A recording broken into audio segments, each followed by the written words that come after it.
안녕하십니까 여러분. 저는 후산대학교 국제교류센터장 김선미 교수라고 합니다.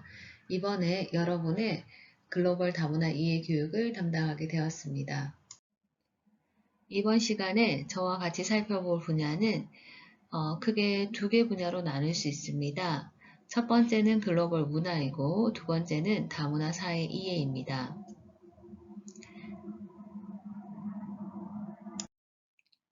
요즘 다문화 친구도 많아지고 외국인 친구도 많이 볼 수 있는데요. 우리는 다문화나 글로벌 문화에 대해서 얼마나 알고 있을까요? 때로는 그들의 문화를 알지 못하기 때문에 종종 오해가 발생해서 어려움을 겪기도 하죠. 그래서 이번 시간을 통해서 그들의 문화를 모두 알 수는 없지만 조금이나마 이해할 수 있는 그런 시간이 되기를 바랍니다. 자, 대표적으로 이제 문화 차이를 알 수 있는 이 재미있는 웹툰이 있어요. 그래서 한번 같이 한번 보도록 할게요. 네, 다누리 상자의 김과장 이야기인데 이 김과장은 중국과 거래하는 이제 한국 사람인 것 같아요. 그래서 이제 중국 바이어와 이제 성사된 계약을 앞두고 감사한 마음에 이제 선물을 준비하고 있죠. 지금 보니까 시계를 준비하고 있네요. 그 전에 이제 중국 바이어 사무실에 갔을 때 시계가 낡아 보여서 나름대로 이렇게 정성껏 준비해서 시계를 건네주고 있어요.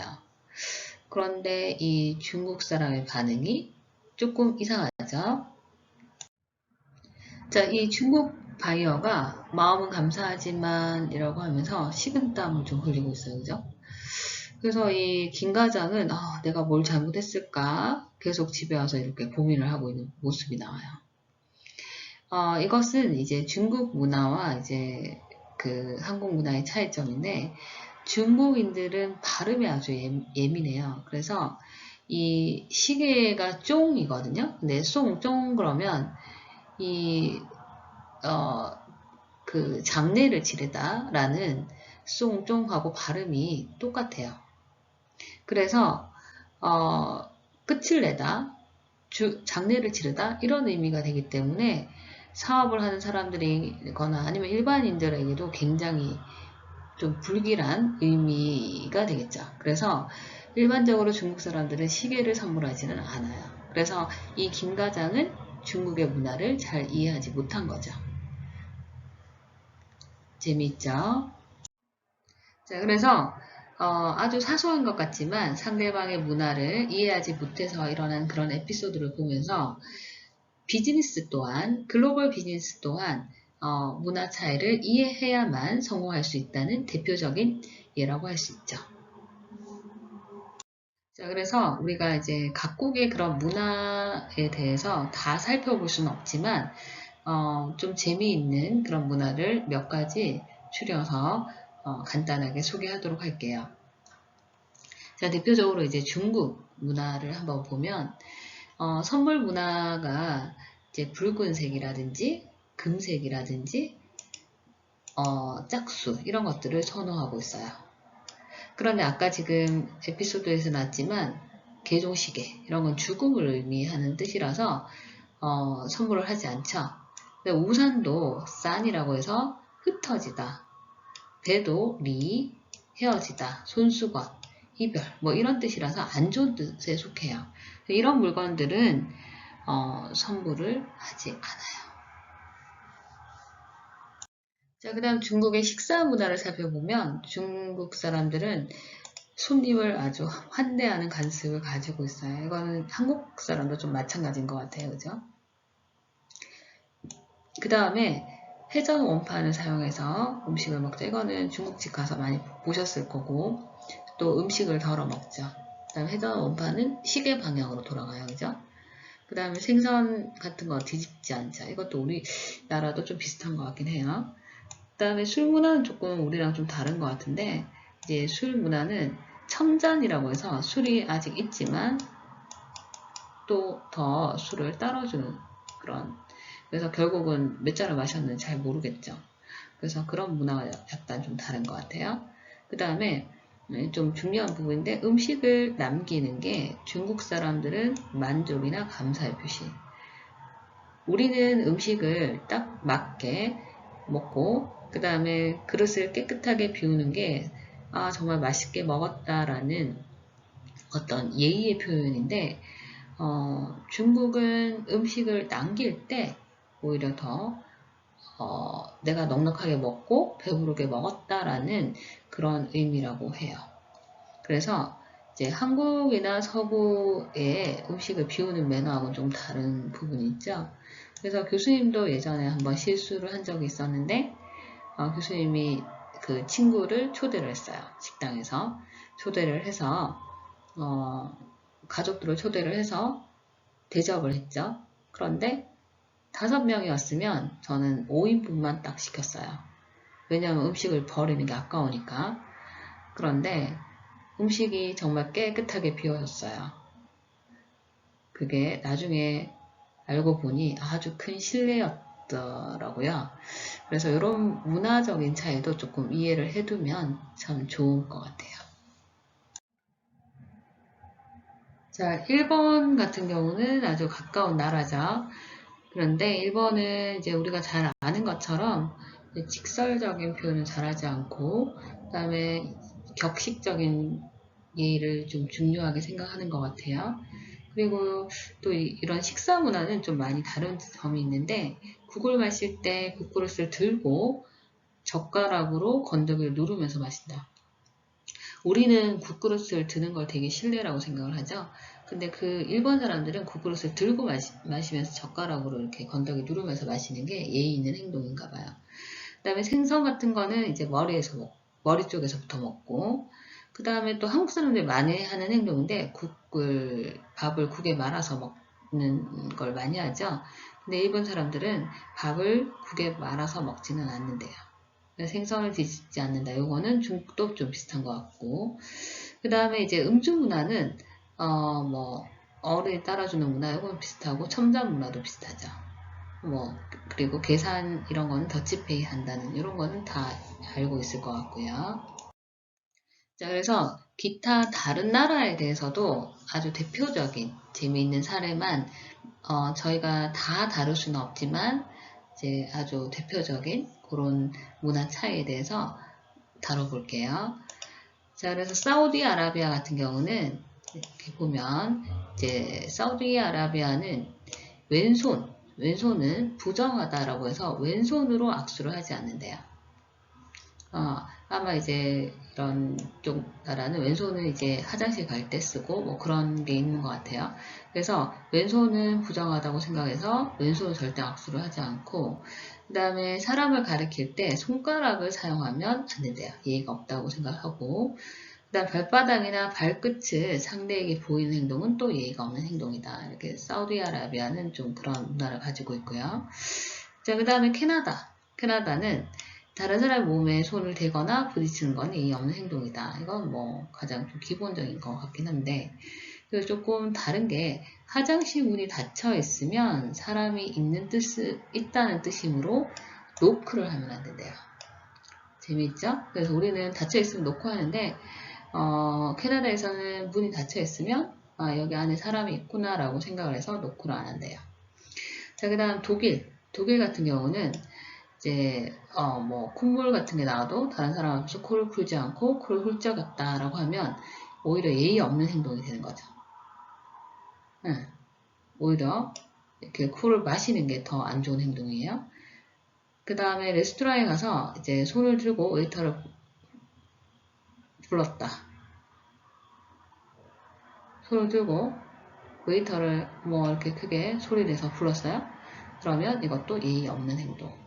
그러니까 말을 하지 않고, 이거는 뭐 유럽권이나 다른 쪽에 가본 친구들은 좀 많이 봤을 텐데, 말을 하지 않고 눈짓으로 웨이터를 아주 요령껏 불러야 되겠죠.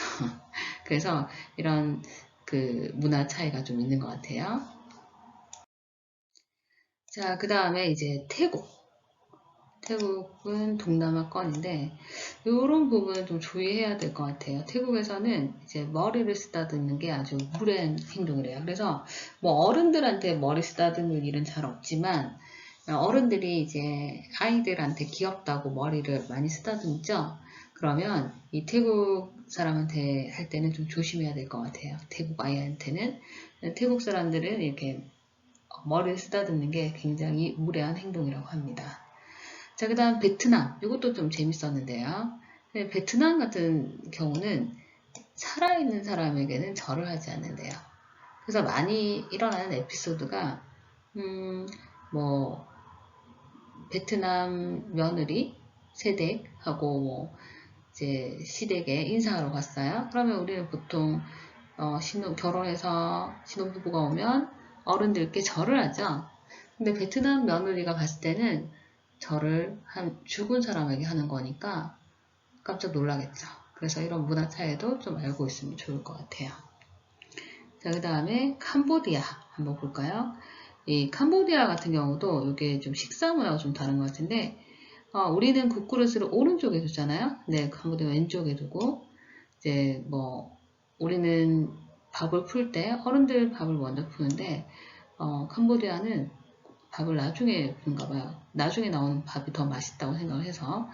그 다음에 뭐 밥그릇을 깨끗하게 비우는 거는 우리는 다 잘 먹었다, 맛있게 먹었다는 의미지만 얘네들은 이 캄보디아 사람들은 음식을 더 먹고 싶다는 뜻으로 받아들인답니다.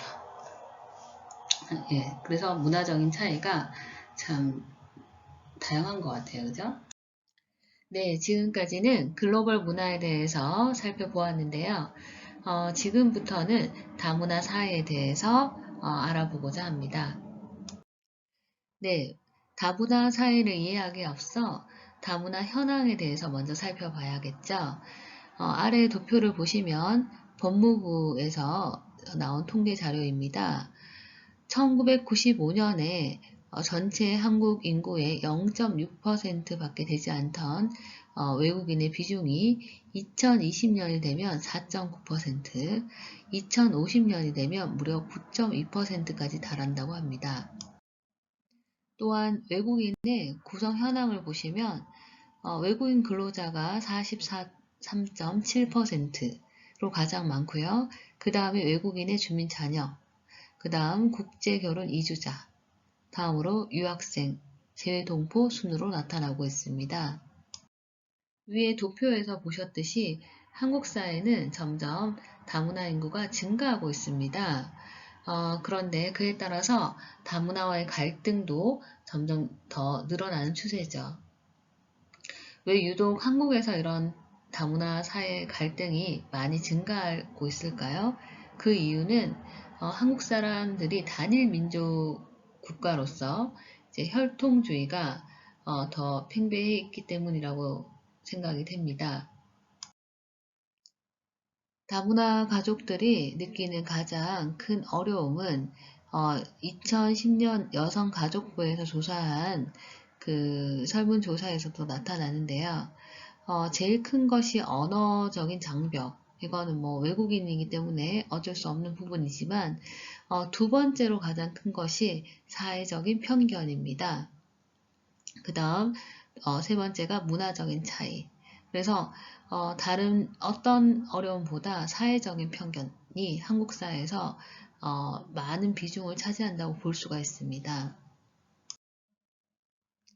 네, 다문화 인구가 증가하면서 사회 또한 이 다문화를 받아들이는 정책에 대해서 고민이 많아지게 되었는데요. 크게 두 가지 이론을 좀 살펴볼 수가 있습니다. 위에 나오는 용광로 이론이 있고 밑에 나오는 샐러드 볼 이론이 있습니다. 대표적인 이제 미국의 그 하나의 이제 미국이 이민자 사회이지 않습니까? 그래서 용광로 이론은 대표적인 미국의 이론이라고 할 수 있는데 그 용광로 안에 이제 철광석이 녹아드는 것처럼 이 이민자들이 이제 백인 주류 문화에 녹아들게 하는 그런 이론입니다. 그런데 이제 지금 이 그림에서 보면 뭐 당근, 양파 이런 것들 넣어서 이제 카레를 만드는 모습인데요. 그래서 새로운 카레로 재탄생하는 것처럼 이제 기존의 이민자들도 기존의 문화에 이제 완전히 스며들게 되는 거죠. 밑에 나오는 이론은 샐러드 볼 이론인데 용광로 이론과는 좀 달리 이제 큰 그릇을 하나의 큰 그릇을 큰 볼처럼 이제 샐러드 볼처럼 이 여러 가지 샐러드들이 이제 각자 고유의 그런 특징을 가지고 있고 이제 하나로 어우러지는 그런 이론이라고 할 수 있습니다. 그래서 지금 최근에는 사실 뭐 용광로 이론에서 조금씩 샐러드 볼 이론으로 좀 바뀌어지는 추세가 되고 있습니다. 다문화 사회에 접어들면서 그들을 위한 정책도 고민하고 있고 다양한 사회 적응 프로그램들도 개발해서 그들이 사회에 잘 정착할 수 있도록 지원을 하고 있죠. 그렇지만 그들에게 가장 힘이 되는 것은 무엇일까요? 편견 없이 대하는 우리의 태도가 아닐까 싶어요. 그래서 여러분도 이 부분에 대해서 한 번쯤은 생각해 보는 시간이 되었길 바랍니다. 그럼 이상으로 마치도록 하겠습니다. 수고 많으셨습니다. 감사합니다.